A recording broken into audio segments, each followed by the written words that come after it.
too old to be a fangirl, but it is what it is. Okay, I just finished this book, and is anybody surprised that I loved it? I love it. So if you don't know, I am a huge Mindy McGinnis fangirl, and if you have not picked up her books yet, I will just keep on shouting it on my channel. I absolutely adored her Not a Drop to Drink duology. I read both of them last year, and they were some of my favorite books of 2014, whatever year last year was. So her new book, A Madness So Discreet, was high on my radar for 2015 releases. Instead of doing a review, which you guys, my feelings are pretty obvious. I loved the book. I don't think anyone didn't see that coming. Because a lot of people haven't read it yet, I didn't want to do a full review. So instead of reviewing this book, I'm just going to be telling you why you should read it. I've got 4 main reasons here why you might want to check this one out. So if these are things you like, please put this on your radar and just give it a shot. The first reason why you should read A Madness So Discreet is if you love detective novels. I had no idea going into this book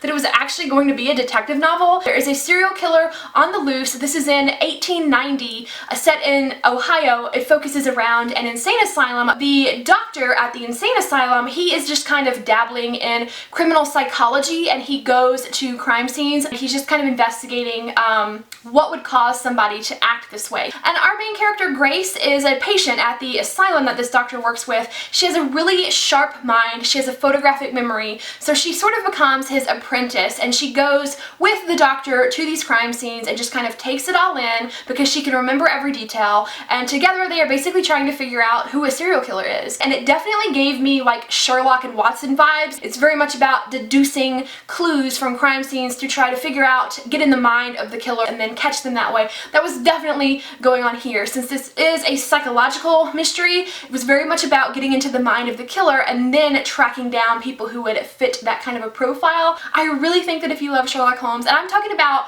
all things Sherlock Holmes, not just the TV show titled Sherlock, I'm talking about everything like Watson, Sherlock, Arthur Conan Doyle, you know, the like original. I definitely think that if you like that kind of story and plot and mystery, that you will enjoy A Madness So Discreet. So the second reason you should pick up A Madness So Discreet is if you just have any kind of interest in psychology. It's about a woman who has been thrown into an insane asylum because she's pregnant. Since this is a historical time period, back then women didn't have a lot of rights, and if a woman was sexually promiscuous, or she had an STD, STI, or if she was pregnant outside of wedlock, a lot of women would be thrown into insane asylums. But every character in the book, whether they are truly insane or not, was treated like a person. They were respected. Their illnesses were respected. Back then, insane asylums really mistreated their patients because science just was not developed enough to truly understand the human mind, and a lot of the treatments they did really just were torture, basically. They didn't actually help anything. And sometimes we did have an example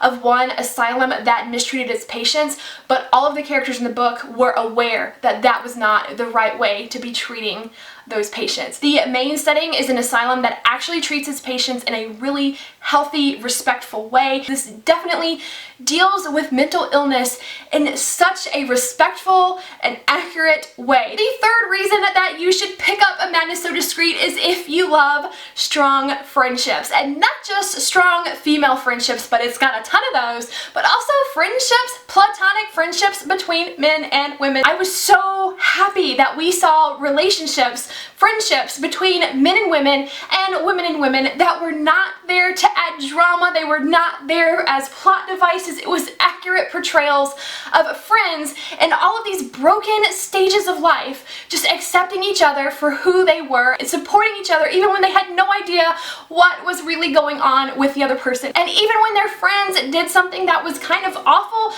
they didn't just turn their backs on them and cause drama. They were like, I accept you for the friendship that you have given me, and I know that this thing was wrong, but it doesn't make you not my friend. I don't think I have ever felt so giddy about friendships, especially the female friendships, in a book as I have with this book. Oh my gosh, read it. Friendships, read it, read it. The fourth main reason that you should read A Madness So Discreet is if you want a book that does not have romance. There was no romance. Now, our main character is a very beautiful main character. She's described as beautiful so many times, and there is a very tiny side character that has a crush on her, but it's not developed. And although the entire setup of this book is about a female's working relationship with a male, they are working partners, they are always doing everything together in this book, they are not romantically involved. Now, other characters in the story kind of do make assumptions that maybe they're together, and even these two characters, since it's historical, it was kind of improper for men and women to go out together unchaperoned, so every once in a while,